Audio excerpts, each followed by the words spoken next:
Yo, what's up? It's Vince. So, I just want to make a couple videos.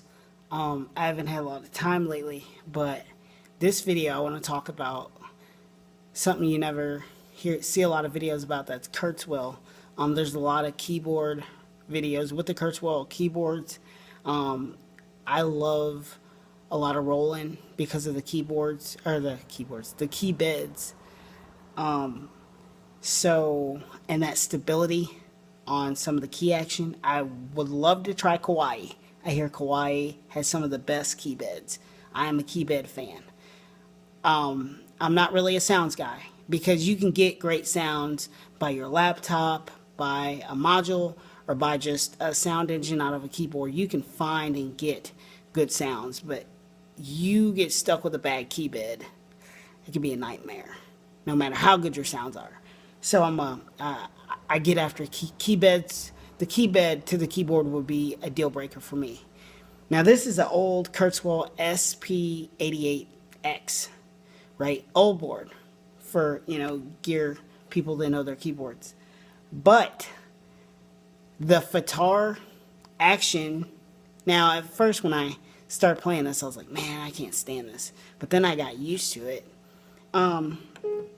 It is, I'm not sure if it's considered, I think it's considered hammered action. But anyway, and it's a little lighter than some actions I've got to play. But here's the thing that stands. There is some weight to it, but here's the thing that's got me like, this action can take a beating. I don't play crazy hard. I don't. But this thing has stood the test of time. It's older, and there's none of the keys stick. You get the key stick on some where you press the key down and it stays stuck down, or you know what I'm saying. This thing has been through the ringer, and I mean it is still in the same condition. It's great. That would be the only reason that I would go Kurzweil, would be, if I did, would be for the Fatar. But a lot of your keyboards nowadays have the Fatar. The Nord keyboards have the Fatar action as well. So, I never thought, now when you compare Fatar, if I can say it, side by side next to like the Roland RD800, that's not a comparison. Because you have the weighted keys with the wood, with the ivory tops, and I think the Roland RD800's got the wooden keys on the sides as well. But when you kind of can't compare stuff like that. The Kawaii MP11 has got actual real wood keys as well, and I think the Yamaha CP4 does. And other ones just have like maybe a plastic hammer action with ivory tops over it.